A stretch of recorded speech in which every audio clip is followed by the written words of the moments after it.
ஸ்ரீவைகுண்டம் தொகுதி தவிக வேட்பாளர் வேட்புமனுவை முழுமையாக நிரப்பாததால் அதனை தேர்தல் நடத்தும் அலுவலர் திருப்பி அளித்துள்ளார். ஸ்ரீவைகுண்டம் தவிக வேட்பாளர் சரவணன் தேர்தல் நடத்தும் அலுவலர் செந்தில்வேல் முருகனிடம் வேட்புமனுவை தாக்கல் செய்தார். ஆனால் வேட்புமனு முழுமையாக நிரப்பப்படாததால் அதனை செந்தில்வேல் முருகன் சரவணனிடமே திருப்பி அளித்தார். மனுவை முழுமையாக நிரப்பி தாக்கல் செய்யவும் அறிவுரை வழங்கி அனுப்பினார்.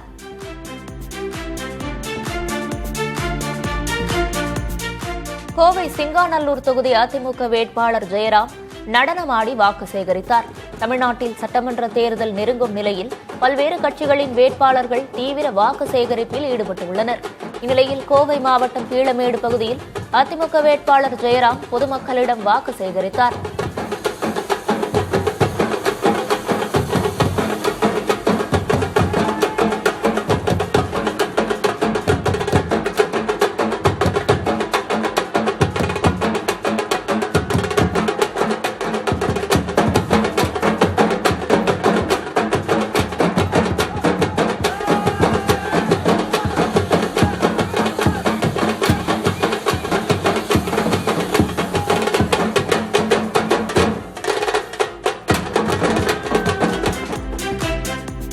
தென்காசி தொகுதியில் சுயேட்சை வேட்பாளர் குதிரையில் ஊர்வலமாக வந்து வேட்புமனு தாக்கல் செய்த வினோதம் நடைபெற்றது. பாவூர் சத்திரம் அருகே ஆவடியானூர் கிராமத்தைச் சேர்ந்த சமூக ஆர்வலர் ராஜ்குமார் தென்காசி யானைப்பாலம் பகுதியில் இருந்து 2 கிலோமீட்டர் தூரம் மேளதாளம் முழங்க குதிரையில் ஊர்வலமாக வந்து சுயேட்சை வேட்பாளராக மனு தாக்கல் செய்தார். தவிக வேட்பாளர் ராஜபிரகாஷ் தனது ஆதரவாளர்களுடன் மேளதாளம் முழங்க ஊர்வலமாக வந்து சார் ஆட்சியர் வைஷ்ணவி பாலிடம் தனது வேட்புமனுவை தாக்கல் செய்தார்.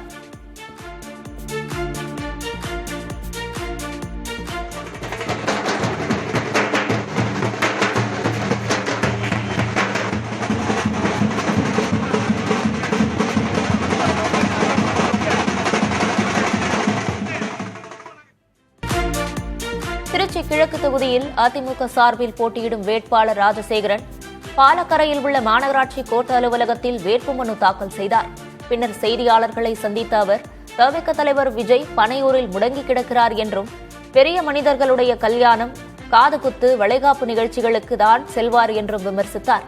மேலும் தொகுதியில் அடிப்படை வசதிகள் கூட செய்து தரப்படவில்லை என்று மக்கள் புகார் அளிப்பதாக திமுக அரசு மீதும் குற்றச்சாட்டுகளை முன்வைத்தார்.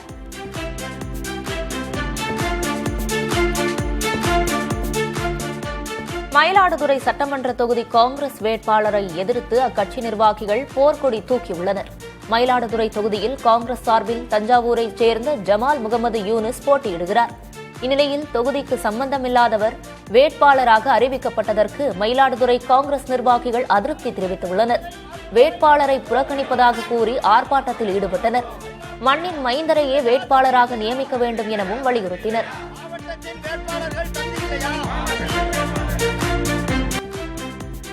திருப்பூர் மாநகராட்சி மேயராக இருந்த தினேஷ்குமார் சட்டமன்ற தேர்தலில் போட்டியிடும் நிலையில் தனது பதவியை ராஜினாமா செய்தார். திமுக சார்பில் திருப்பூர் தெற்கு தொகுதி வேட்பாளராக அவர் அறிவிக்கப்பட்டுள்ளார். திருப்பூர் மாநகராட்சி அலுவலகத்தில் ஆணையாளர் அமித்தை சந்தித்து மேயர் மற்றும் 49வது வார்டு மாமன்ற உறுப்பினர் பதவிகளிலிருந்து ராஜினாமா கடிதத்தை தினேஷ்குமார் வழங்கினார். பின்னர் செய்தியாளர்களிடம் பேசிய தினேஷ்குமார் கடந்த 4 ஆண்டுகளில் மாநகராட்சிக்கு உட்பட்ட பகுதிகளில் பல்வேறு நலத்திட்டங்கள் செயல்படுத்தப்பட்டதாக கூறினார். திருப்பூர் தெற்கு தொகுதி திமுக வேட்பாளரும் மேயருமான தினேஷ்குமாருக்கு எதிராக பொதுமக்கள் திரண்டனர். முதலிப்பாளையம் பகுதியில் உள்ள பாறைக்குழியில் கொட்டப்படும் குப்பைகளால் சுகாதார சீர்கேடு நிலவுவதாக கூறி அப்பகுதி மக்கள் தொடர் போராட்டத்தில் ஈடுபட்டு வந்தனர். தங்கள் கோரிக்கைகள் நிறைவேற்றப்படாததை கண்டித்து மேயரை வீழ்த்தும் நோக்கில் சுமார் 400 பேர் வேட்புமனு தாக்கல் செய்யப்போவதாக அறிவித்துள்ளனர். இன்று 200க்கும் மேற்பட்டோர் மாநகராட்சி அலுவலகத்தில் வேட்புமனு வாங்க குவிந்ததால் பதற்றம் நிலவியது. பாதுகாப்பு கருதி போலீசார் 5 பேராக உள்ளே அனுமதித்தனர். திமுகவில் இருந்து வேலூரைச் சேர்ந்த முன்னாள் அமைச்சர் VS விஜய் விலகியுள்ளார். அதிமுக ஆட்சியில் அமைச்சராக இருந்த VS விஜய் 2020ஆம் ஆண்டு திமுகவில் இணைந்தார். அவருக்கு கொள்கை பரப்பு துணைச் செயலர் பொறுப்பு வழங்கப்பட்டிருந்தது. இச்சூழலில் வரும் சட்டமன்ற தேர்தலில் போட்டியிட வாய்ப்பு கிடைக்காத நிலையில் VS விஜய் திமுகவில் இருந்து விலகியுள்ளார். தேர்தலில் போட்டியிடும் வாய்ப்பை ஆதிக்க சக்திகள் தடுத்துவிட்டதாக அவர் குற்றம் சாட்டினார். எனக்கு இந்த வேலூரிலே இந்த சட்டமன்ற தேர்தலில் வெற்றி வாய்ப்பு நன்றாக இருந்தது. ஆனால் சில ஆதிக்க சக்தியினால் அது தடுக்கப்பட்டது. ஒரு இயக்கத்தில் பணியாற்றும் போது மனநிறைவோடு பணியாற்ற வேண்டும். இப்பொழுது எனக்கு அந்த மனநிறைவு இல்லாததால் இந்த இயக்கத்திலிருந்து நான் வெளியேறுகிறேன். திருநெல்வேலி சட்டமன்ற தொகுதியில் தமிழக வெற்றிக் கழக வேட்பாளர் RS முருகனின் சொத்து விவரங்கள் வெளியாகி அரசியல் வட்டாரத்தில் கவனம் பெற்றுள்ளன.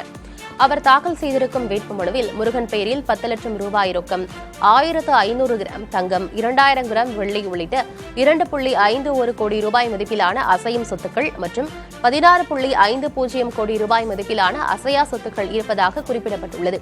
அவரது மனைவி சிந்து பெயரில் 20 லட்சம் ரூபாய் ரொக்கம், 80 வங்கி கணக்குகள், 95 வாகனங்கள், 6000 கிராம் தங்க நகை, 5000 கிராம் வெள்ளி உள்ளிட்ட 61.72 கோடி ரூபாய் மதிப்பிலான அசையும் சொத்துக்கள் மற்றும் 77.73 கோடி ரூபாய் மதிப்பிலான அசையா சொத்துக்கள் உள்ளதாக தெரிவிக்கப்பட்டுள்ளது.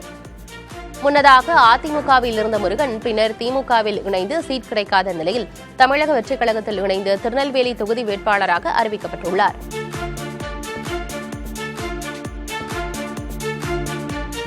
சேலம் மேற்கு சட்டமன்ற தொகுதியில் போட்டியிட பாமக எம்எல்ஏ அருள் 2 பெயர்களில் வேட்புமனு தாக்கல் செய்தார். அனைத்திந்திய ஜனநாயக பாதுகாப்பு கழகம் பெயரிலும் சுயேட்சை வேட்பாளராகவும் அவர் மனு தாக்கல் செய்துள்ளார். பாமகவில் நிலவும் உட்கட்சி பிரச்சினைகள் மற்றும் கட்சி சின்னம் அங்கீகாரம் தொடர்பான சிக்கல்களை முன்னிட்டு முன்னெச்சரிக்கையாக இந்த நடவடிக்கை எடுக்கப்பட்டதாக தகவல்கள் தெரிவிக்கின்றன. மதுரை கிழக்கு சட்டமன்ற தொகுதியில் வாக்காளர்களுக்கு திமுகவினர் பணம் தந்ததாக பரவும் வீடியோ பரபரப்பை ஏற்படுத்தியுள்ளது. மதுரை கிழக்கு தொகுதிக்கு உட்பட்ட கருப்பாயூரணி பாரதிபுரம் பகுதியில் திமுக வேட்பாளரான அமைச்சர் மூர்த்தி வாக்கு சேகரிப்பில் ஈடுபட்டார். அமைச்சர் சென்ற பிறகு அவரது ஆதரவாளர்கள் அங்கு நின்றிருந்த பொதுமக்களை பாரதிபுரம் சந்திப்பிற்கு அருகில் உள்ள பகுதிக்கு அழைத்துச் சென்று தலா 200 ரூபாய் பணம் தந்ததாக கூறப்படுகிறது. இந்த பணப்பட்டுவாடா தொடர்பான வீடியோ தற்போது வேகமாக பரவி வருகிறது. இதுகுறித்து தேர்தல் அதிகாரிகளிடம் கேட்டபோது உரிய விசாரணை நடத்தப்படும் என தெரிவித்தனர்.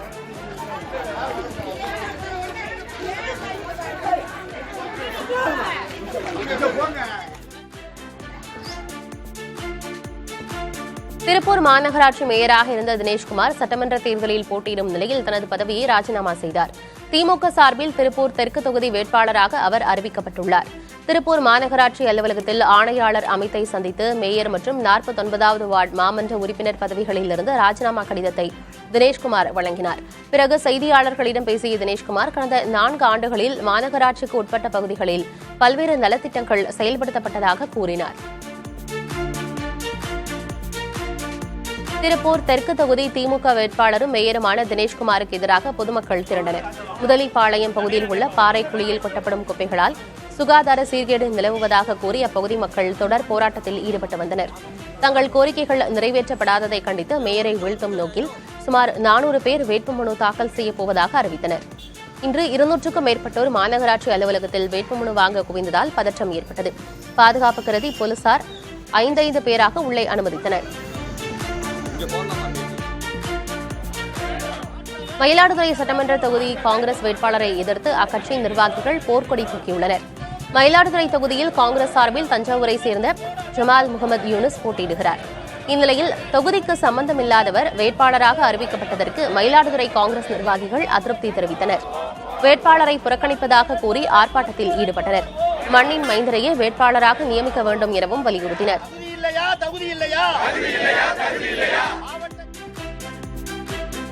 ஸ்ரீவைகுண்டம் தொகுதி தாவேக வேட்பாளர் வேட்புமனுவை முழுமையாக நிரப்பாததால் அதனை தேர்தல் நடத்தும் அலுவலர் திருப்பிக் கொடுத்தார். ஸ்ரீவைகுண்டம் தாவேக வேட்பாளர் சரவணன் தேர்தல் நடத்தும் அலுவலர் செந்தில்வேல் முருகனிடம் வேட்புமனுவை தாக்கல் செய்தார். ஆனால் வேட்புமனு முழுமையாக நிரப்பப்படாததால் அதனை செந்தில்வேல் முருகன் சரவணனிடமே திருப்பிக் கொடுத்தார். மனுவை முழுமையாக நிரப்பி தாக்கல் செய்யவும் அறிவுரை வழங்கி அனுப்பினார். தமிழகத்தின் பல்வேறு பகுதிகளில் கோடை மழை வெளுத்து வாங்கியது. வந்தவாசி மற்றும் அதனை சுற்றியுள்ள பல்வேறு பகுதிகளில் இடியுடன் கூடிய கனமழை பெய்ததால் வெப்பம் தணிந்து குளிர்ச்சியான சூழல் நிலவியது.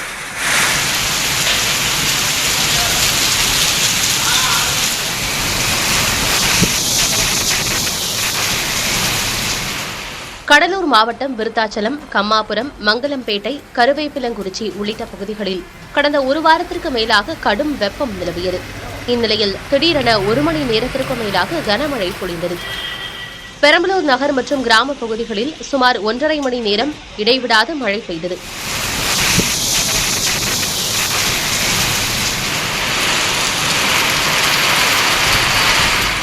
இதேபோல கள்ளக்குறிச்சி மாவட்டம் சங்கராபுரம் மற்றும் அதன் சுற்றுவட்டார பகுதிகளில் மழை பெய்ததால் விவசாயிகள் மகிழ்ச்சியடைந்தனர்.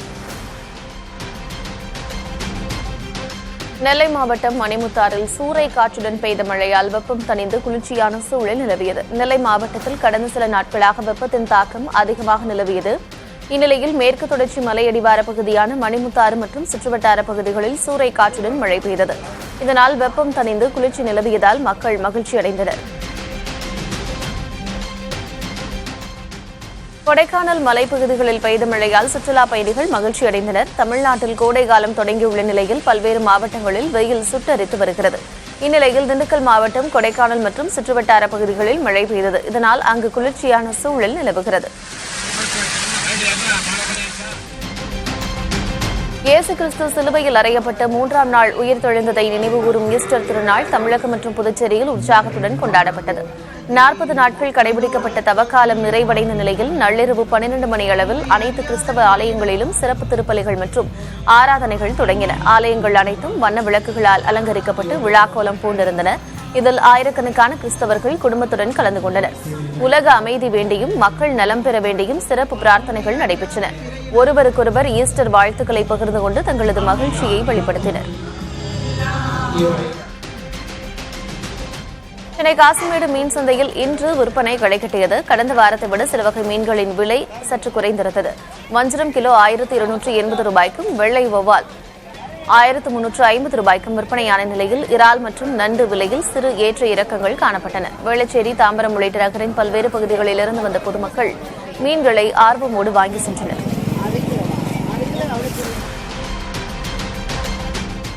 தமிழகத்தில் தேங்காய் ஏற்றுமதி 40 விழுக்காடு சரிந்துள்ளதாகவும் இதனால் மாநிலத்தில் விலை குறைந்துள்ளதாகவும் ஏற்றுமதியாளர்கள் தெரிவித்துள்ளனர்.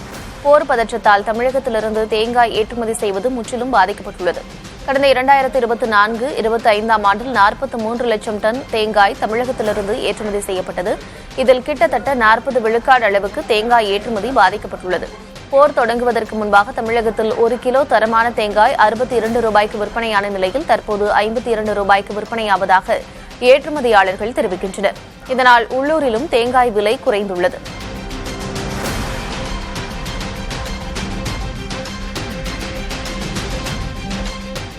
விழுப்புரம், காட்பாடி, விழுப்புரம், தஞ்சாவூர் உட்பட 18க்கும் மேற்பட்ட ரயில் வழித்தடங்களில் கூடுதல் பாதைகள் அமைக்க இறுதிக்கட்ட ஆய்வு அறிக்கைகள் தயாரிக்கப்பட்டுள்ளன.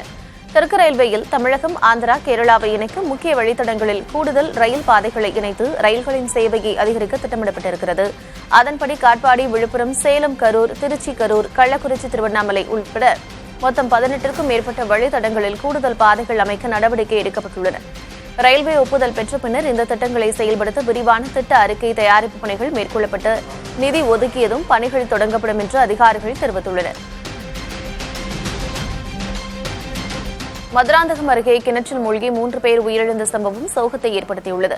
சிலாவட்டம் பகுதியைச் சேர்ந்த சாந்தி, பேரன் தஷ்வந்த், பேத்தி கௌசிகாவுடன் கிணற்றில் துணி துவைப்பதற்காக சென்றார். அப்போது தண்ணீரில் தவறி விழுந்த பேரனையும் பேத்தியையும் காப்பாற்ற சாந்தியும் குதித்துள்ளார். இதில் 3 நீரில் மூழ்கி உயிரிழந்தனர். தகவல் அறிந்து வந்த தீயணைப்புத்துறை மற்றும் மீட்புப் படை வீரர்கள் 3 உடலையும் மீட்டு உடற்கூறாய்வுக்காக அனுப்பி வைத்தனர். உடுமலை மூணாறு சாலையில் கொம்பன் என்ற யானை தொடர்ந்து உலா வருகிறது. கோடை வெப்பத்தால் நீர் தேடி வனப்பகுதியை விட்டு வெளியேறும் இந்த யானை மூணாறு சென்ற பேருந்தை வழிமறித்ததால் பரபரப்பு ஏற்பட்டது. வேட்டை தடுப்பு காவலர்கள் யானையை வனத்திற்குள் விரட்டும் பணியில் ஈடுபட்டிருக்கிறார்கள். யானையை கண்டால் வாகனங்களை நிறுத்தவோ புகைப்படம் எடுக்கவோ வேண்டாம் என்று வனத்துறை அறிவுறுத்தியுள்ளது. காரைக்கால் அம்மையார் கோயிலில் இறைவனுடன் அம்மையார் ஐக்கியமாகும் விழா பக்தி பரவசத்தோடு நடைபெற்றது. 63 நாயன்மார்களில் ஒருவரான காரைக்கால் அம்மையார் கைலாய மலையில் இறைவனிடம் சேரும் நிகழ்வை முன்னிட்டு சிறப்பு அபிஷேக ஆராதனைகள் செய்யப்பட்டன. மின் விளக்குகளால் அலங்கரிக்கப்பட்ட ரதத்தில் வீதியுலா வந்த அம்மையார் கைலாசநாதர் ஆலய நடராஜன் சன்னதியில் ஐக்கியமானார். ஓம் நமச்சிவாய மந்திரம் முழங்க ஆயிரக்கணக்கான பக்தர்கள் இந்த நிகழ்வில் கலந்து கொண்டு தரிசனம் செய்தனர்.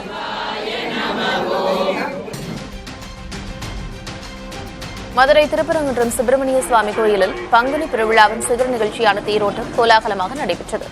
முருகப்பெருமான் தெய்வானையுடன் தேரில் எழுந்தருள ஆயிரக்கணக்கான பக்தர்கள் அரோகரா முழக்கமிட்டு வடம் பிடித்து இழுத்து வழிபட்டனர்.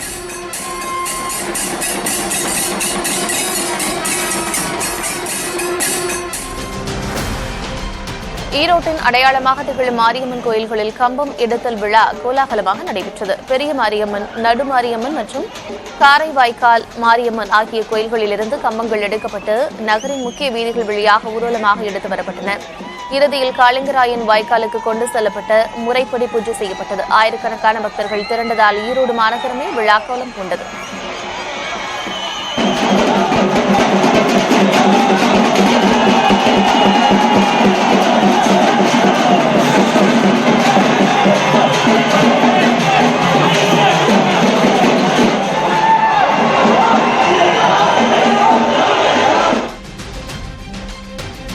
நாமக்கல் மாவட்டம் திருச்செங்கோடு சுற்றுவட்டார பகுதிகளில் திருநாய் கடித்து ஒரே வாரத்தில் மட்டும் 47 பேர் காயமடைந்துள்ளனர். பாதிக்கப்பட்ட அனைவரும் திருச்செங்கோடு அரசு மருத்துவமனையில் அனுமதிக்கப்பட்டுள்ள நிலையில் ஊரை அச்சுறுத்தும் அந்த நாயை நகராட்சி நிர்வாகம் உடனடியாக பிடிக்க வேண்டும் என்று பொதுமக்கள் கோரிக்கை விடுத்துள்ளனர். அதிமுக என்ற போர்வையை போர்த்திக் கொண்டு பாஜக குறுக்கு வழியில் தமிழ்நாட்டிற்குள் வர முயற்சிப்பதாக துணை முதலமைச்சர் உதயநிதி ஸ்டாலின் விமர்சித்துள்ளார். ராமநாதபுரம் மாவட்டம் முதுகுளத்தூரில் திமுக மற்றும் காங்கிரஸ் வேட்பாளர்களை ஆதரித்து பரப்புரையில் ஈடுபட்ட அவர் இவ்வாறு தெரிவித்தார். தேர்தல் வருதுன்னு இன்னைக்கு மோடி அவர்களும் அமித்ஷா அவர்களும் மாறி மாறி தமிழ்நாட்டுக்கு வந்துட்டு இருக்காங்களே, நான் கேட்கிறேன், இதுக்கு முன்னாடி ஏதாவது திட்டங்கள் கொடுத்தீங்களா? நாம கேட்கிற நிதி உதவியை ஒன்றிய அரசு கொடுக்குதா? இந்த தமிழ்நாட்டுக்குள்ள பிஜேபிக்கு என்னைக்குமே சங்கி கூட்டத்திற்கு அனுமதி கிடையாது. தமிழ்நாட்டு மக்கள் அனுமதிக்கவே மாட்டாங்க. அதனாலதான் இன்னைக்கு அதிமுகன்ற போர்வையில இன்னைக்கு பாஜக ஒளிஞ்சுக்கிட்டு தமிழ்நாட்டுக்குள்ள எப்படியாவது நுழையணும்னு முயற்சி செஞ்சுட்டு இருக்கிறாங்க. நாம் அத்தனை பேர் சேர்ந்து ஒரு சரியான முடிவை இந்த வர்ற சட்டமன்ற தேர்தல் நம்முடைய தலைவர் தொடர்ந்து சொல்றாரு. வர்ற சட்டமன்ற தேர்தல் தமிழ்நாட்டு அணிக்கும் டெல்லி அணிக்குமான தேர்தல் போட்டி. இதுல தமிழ்நாடு அணி நாம தான் ஜெயிச்சு காட்டுவோம். டெல்லி அணியை ஓட ஓட விரட்டுவோம். அன்புமணியும் எடப்பாடி பழனிசாமியும் தங்கள் அநாகரிக பேச்சை நிறுத்திக் கொள்ள வேண்டும் என்று தேமுதிக பொதுச் செயலர் பிரேமலதா விஜயகாந்த் எச்சரிக்கை விடுத்துள்ளார். போலூர் சட்டமன்ற வேட்பாளர் சரவணனை ஆதரித்து சேத்துப்பட்டில் பேசிய அவர் இவ்வாறு தெரிவித்தார்.